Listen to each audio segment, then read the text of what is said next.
7 মাসের 7 তারিখ সকাল 7টায় মাঠে নেমে 7 নম্বর জার্সি পরিহিত ভিনিসিয়াস জুনিয়র ম্যাচের 7 মিনিটেই খেয়ে বসলেন হলুদ কার্ড। আর সেই সাথে নিষিদ্ধ হয়ে ছিটকে গেলেন উরুগুয়ের বিপক্ষে ম্যাচে নকআউট পর্ব থেকে। অলৌকিকভাবে 7 নম্বরের এই যুগলবন্দি ব্রাজিল দর্শকদের মনে করিয়ে দিচ্ছে পুরনো স্মৃতি।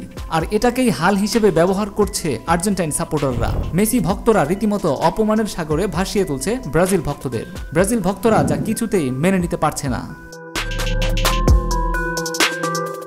কলম্বিয়ার সঙ্গে ড্র করে অষ্টম দল হিসেবে শেষ 8 নিশ্চিত করল ব্রাজিল।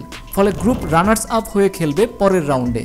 নকআউট পর্বে ব্রাজিল প্রতিপক্ষ হিসেবে পেয়েছে উরুগুয়েকে। গ্রুপ পর্বের 3 ম্যাচের 3টাই জিতেছে তারা। লা সেলেস্তেরা তাই তো রয়েছে দারুণ ছন্দে। অপরদিকে ব্রাজিল কোচ দরিবল জুনিয়র রয়েছে মহাবিপদে। টানা দ্বিতীয় ম্যাচে হলুদ কার্ড দেখে কোপা আমেরিকার কোয়ার্টার ফাইনাল থেকে ছিটকে গেলেন ভিনিসিয়াস জুনিয়র।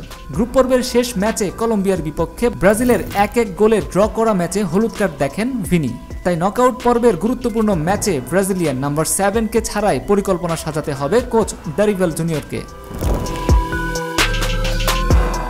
প্যারাগুয়ের বিপক্ষে এর আগের ম্যাচে 83 মিনিটে হলুদ কার্ড দেখেছিলেন ভিনিসিয়াস। সেই ম্যাচে ব্রাজিলের হয়ে কার্ড দেখেছেন এদার মিলিতাও, ভেন্দেল ও লুকাস পাকেতার মতো তারকা।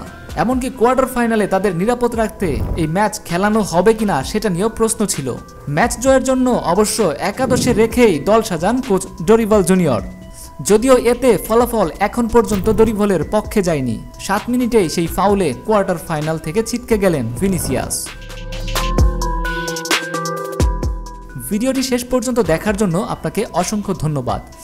কোপা আমেরিকা সহ ক্রিকেটের সকল আপডেট নিউজ সবার আগে পেতে এখনই আমাদের চ্যানেলটিকে সাবস্ক্রাইব করে দিন এবং ফেসবুক পেজটিকে ফলো করে দিন। ধন্যবাদ।